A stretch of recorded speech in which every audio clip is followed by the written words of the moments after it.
Every mountain that you climb and conquer in filmmaking needs to be celebrated, but only cautiously. Because as you approach the peak of that mountain, the next mountain starts to appear. And it's bigger and more daunting than the last one. And you can't spend too much time on the top of that mountain you just climbed celebrating. You must put that new skill or understanding into your bag and continue on to the next. How fast can one accomplish this? How fast can one master exposure or their camera settings? How fast can one master the craft of editing and profiles and codecs and just understanding it all? I've shot with a lot of cameras. I've seen a lot of gear. I'm not the best filmmaker in the world. I aspire to become good, to become better, and to use the gifts God gave to me. I've never shot with an Arri or a Red, but I study that footage, and it always felt like that look is too far out of reach for me.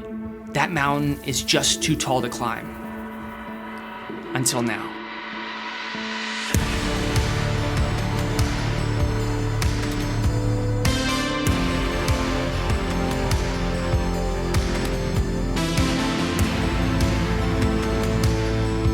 Today we're going to talk about the Sigmafp, a full-frame cinema camera that shoots 4K 12-bit RAW externally and 1080 12-bit RAW internally. I shot an actual client video with it. I've done a lot of B-roll in different lighting configurations and different variations of settings. And I can tell you, this camera is something to behold. So far as my time as a filmmaker, I've always wanted to shoot in that RAW format, but I've always thought that mountain is too tall to climb. How would I edit it? How should I store that large memory file size when shooting RAW? Where could I get a camera that I could shoot RAW with? And I'm not talking about Blackmagic Cinema Camera RAW, because that's a compressed RAW. This is almost uncompressed RAW, CinemaDNG. I'm a Final Cut Pro user, so I would have to transcode the footage before I could even start to edit it.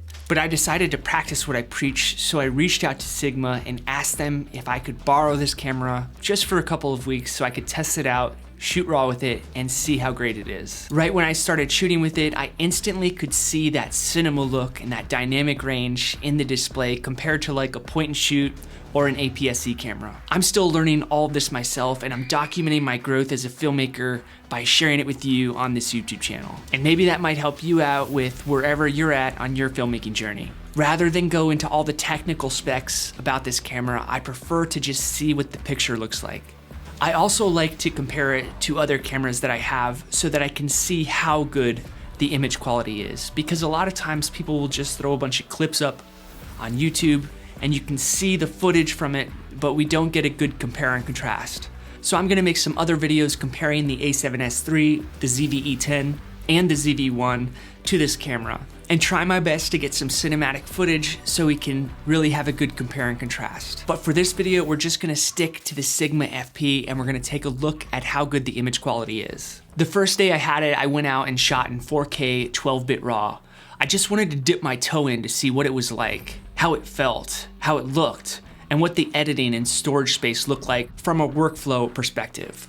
Well, I shot all of this B-roll that you've been seeing, which is about 10 clips, 3 to 5 seconds each, and it took a total of 95 gigs to get that B-roll. To put that into perspective, if I wasn't externally recording to my SSD, I would have filled up my 64 gigabyte SD card inside of the camera in about a minute and a half, which at first completely sounds ridiculous because I'm used to shooting with my A7S III in 4K 24 and 10-bit, shooting in 25 to 30 minute headshot type interviews, and I never break 50 gigs. So to burn that much memory that fast is just a mind-blowing thought to me.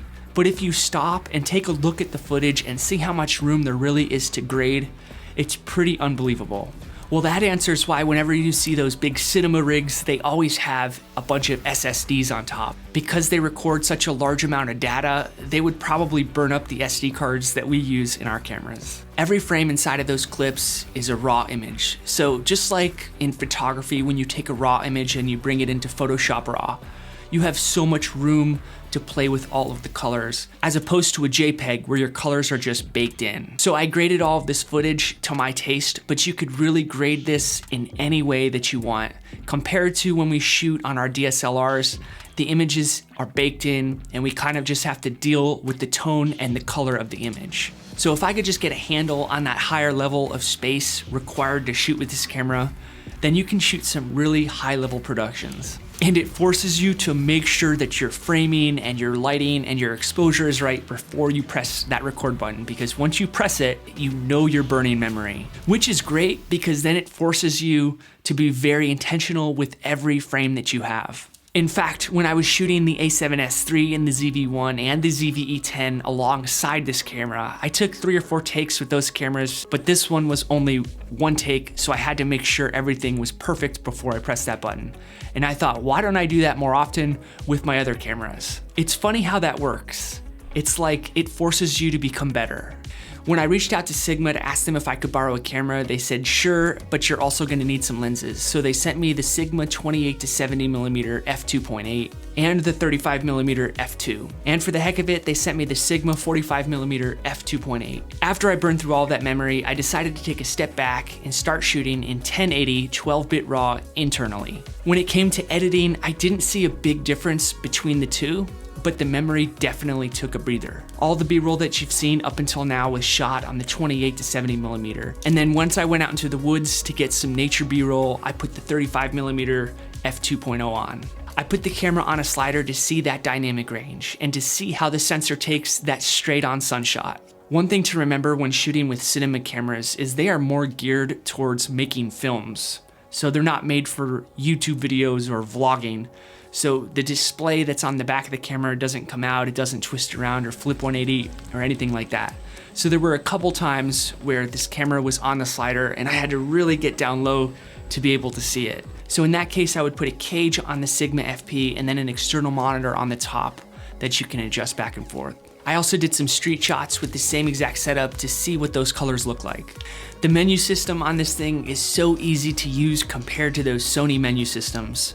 I wish Sony had a similar setup. When you're clicked over to Cine, you only see the video settings, and when you click it over to still, all you see are the picture settings. So the video and photo settings aren't all mixed and mashed together.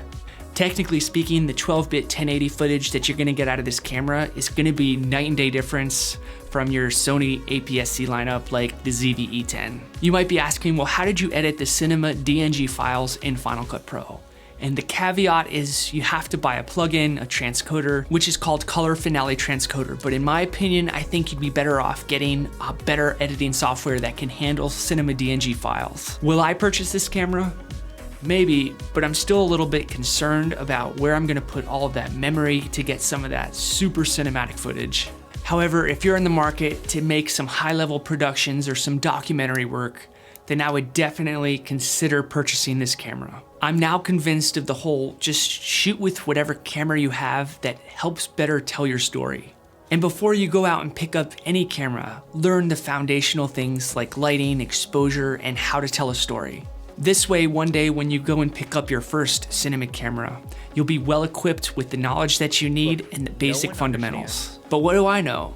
The best advice that I can give to you is just rent one on Lens Rentals for a week and try it out and see if this camera is right for you. If there are any negatives to this camera, I would say I wished it shot in 4K 60, and I wish there was a couple more customizable buttons. I didn't have enough time to customize this camera to my liking, but I had to press the little QS button every time I wanted to manually expose something like ISO or shutter speed.